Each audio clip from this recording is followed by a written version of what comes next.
Good morning dear student. Gayatri college Sanchore की online classes में आपका स्वागत है।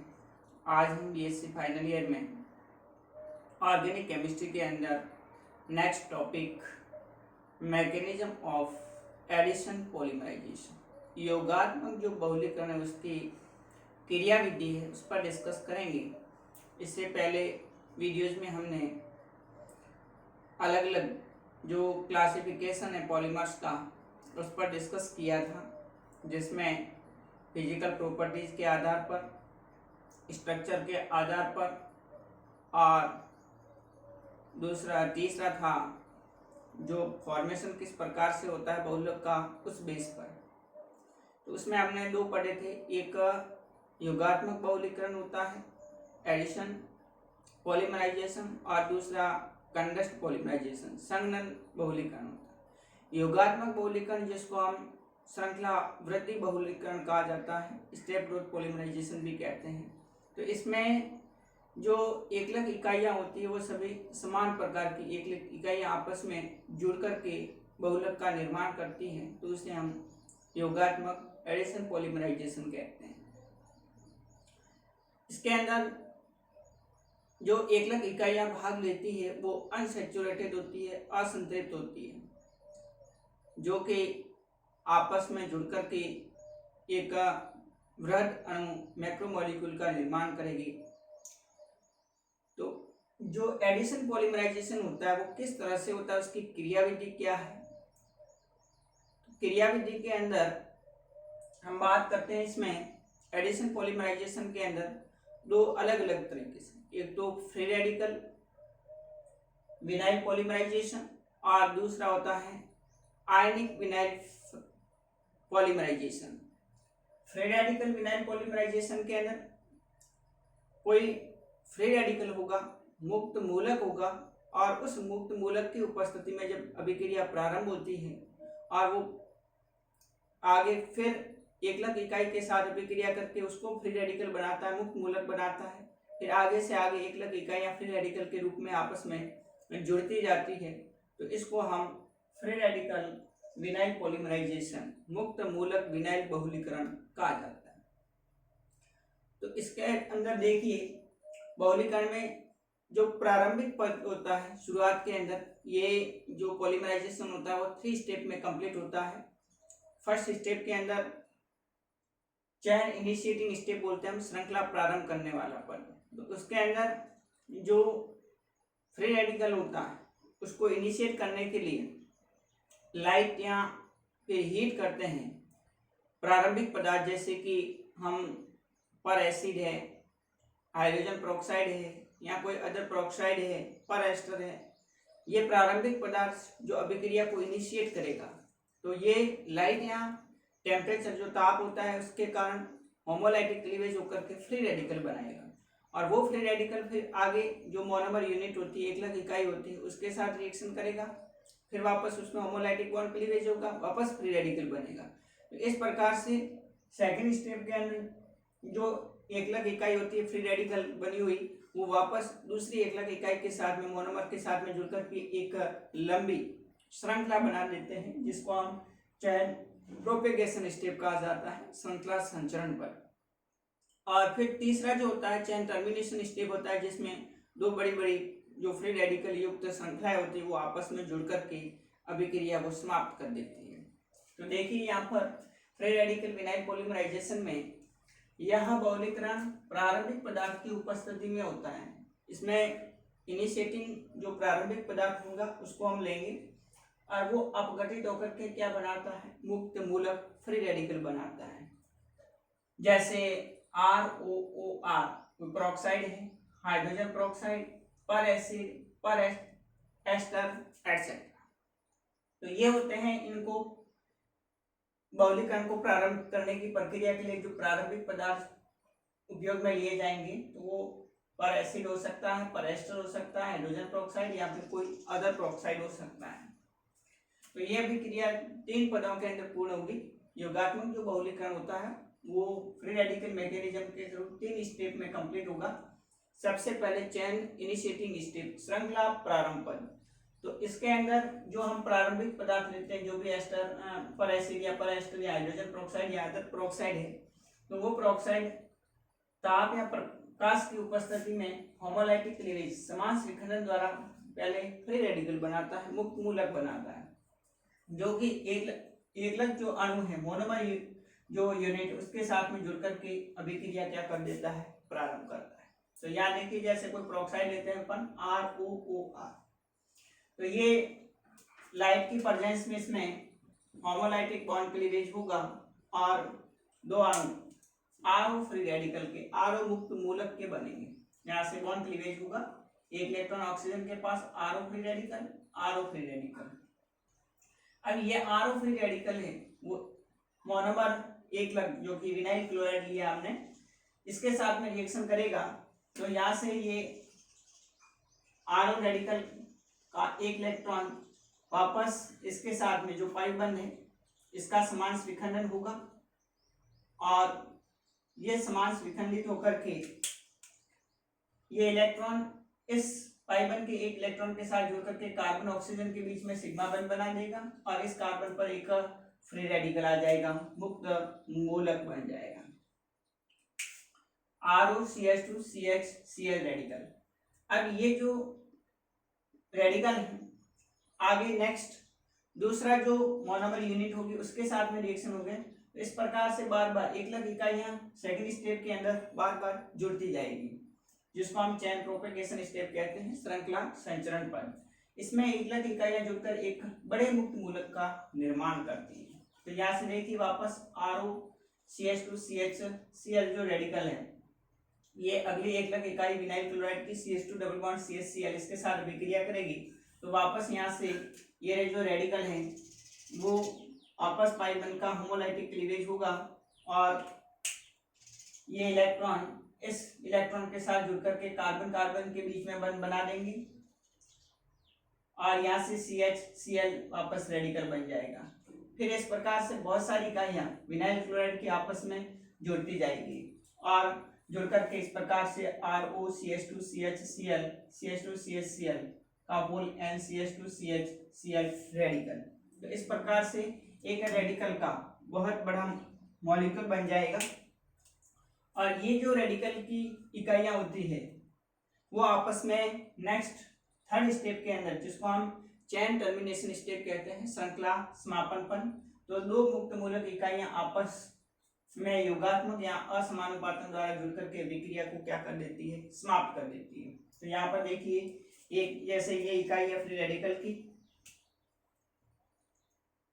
ROCH2CHCl CH2CHCl का होल है CH2CHCl फ्री रेडिकल। इसी प्रकार से दूसरी ऐसे एक लंबी श्रृंखला युक्त फ्री रेडिकल की इकाई होगी, वो आपस में इस प्रकार से ये दोनों फ्री रेडिकल जुड़ करके कार्बन कार्बन के बीच में सिग्मा बॉन्ड बन जाएगा और यहाँ से विक्रिया पूर्ण हो जाएगी। इस प्रकार से विनाइल क्लोराइड से एक पॉलीमर PVC पॉलीविनाइल क्लोराइड का फॉर्मेशन होगा।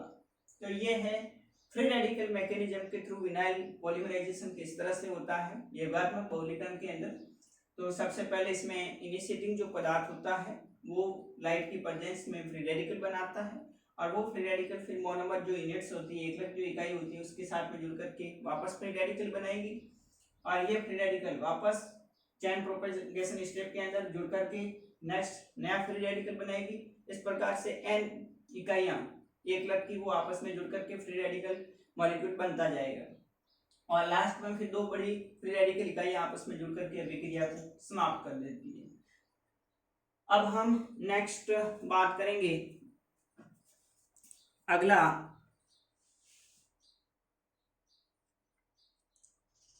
आयनिक विनाइल पॉलीमराइजेशन किस प्रकार से होता है, जिसमें कैटायनिक और एनायनिक दो अलग अलग से, यानी उसके अंदर जो इनिशिएटिंग पदार्थ होगा एक कैटायन होगा और दूसरे में एनायन होगा। तो कैटायन और एनायनिक यानी आयनिक जो विनाइल पॉलीमराइजेशन होता है उसमें प्रारंभिक पदार्थ होता है वो कोई आयन के रूप में होगा जो अभिक्रिया को प्रारंभ करेगा। तो देखिए नेक्स्ट आयनिक विनाइल पॉलीमराइजेशन।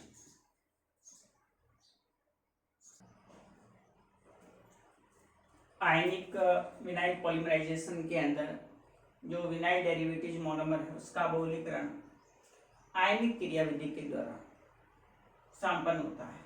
यानी जो इसमें प्रारंभिक पदार्थ होता है वो क्या होता है, आयन होता है। आयन में धनायन भी हो सकता है और ऋणायन भी हो सकता है।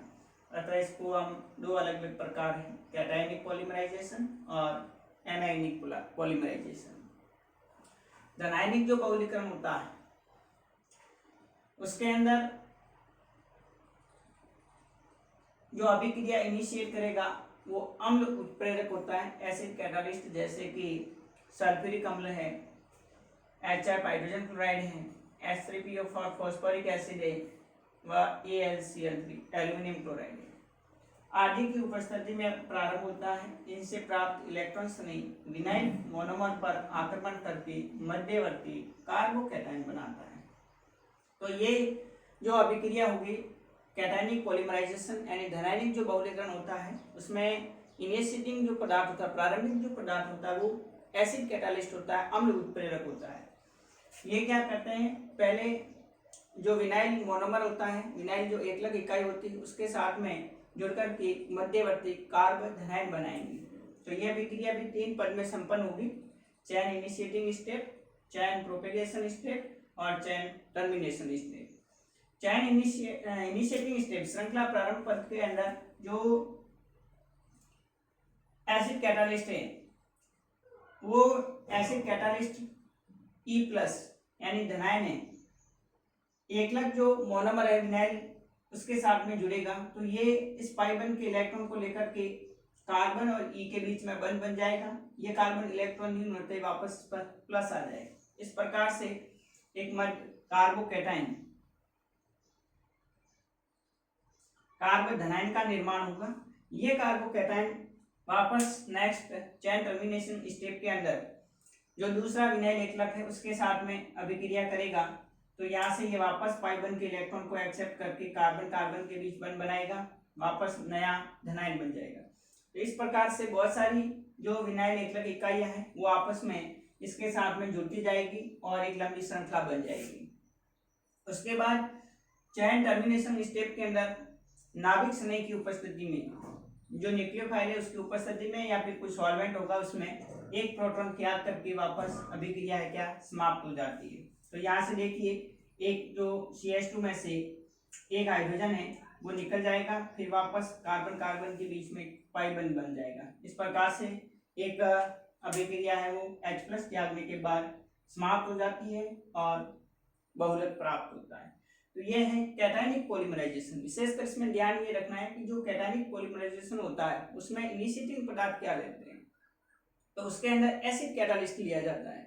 और उससे पहले हमने फ्री रेडिकल विनाइल पॉलीमराइजेशन में बात की थी, तो उसमें जो इनिशिएटिंग पदार्थ था वो क्या था, या तो पर एस्टर था या पर एसिड था या फिर हाइड्रोजन प्रोक्साइड या कोई अदर प्रोक्साइड है, उसकी प्रेजेंस में लाइट या फिर जो हीट है ताप उसको गर्म के द्वारा होमोलाइटिक क्लीवेज से फ्री रेडिकल बनते हैं। वो फ्री रेडिकल फिर आगे एकलक इकाइयों के साथ जुड़ करके अभिक्रिया प्रारंभ करते हैं। इसी प्रकार से कैटायनिक जो पॉलीमराइजेशन होता है उसमें एसिड कैटालाइस्ट की प्रेजेंस में जो कि न्यूक्लियोफाइल होगा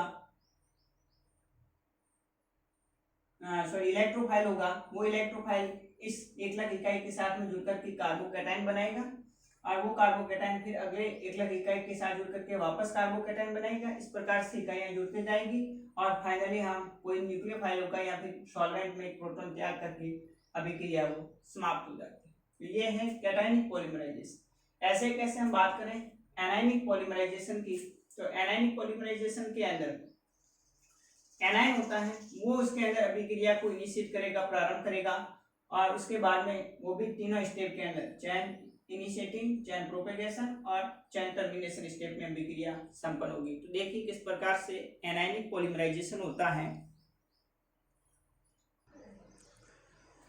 एनायनिक पॉलीमराइजेशन के अंदर जो प्रारंभिक पदार्थ लिया जाता है कोई बेस क्षार होगा, उसकी उपस्थिति में अभिक्रिया उत्प्रेरित होती है। लोइड क्षार जैसे कि सोडाइमाइड NH2 लिया जाएगा। ये अभिक्रिया भी 3 पद में संपन्न होती है। चैन इनिशिएटिंग स्टेप बेस होगा जो अपने लॉन्च पर इलेक्ट्रॉन लेकर के कार्बन के साथ बंध बनाएगा, तो ये इलेक्ट्रॉन इधर CH पर माइनस हो जाएगा। तो यहाँ पर क्या बन जाएगा, कार्ब एनाइन बन जाता है,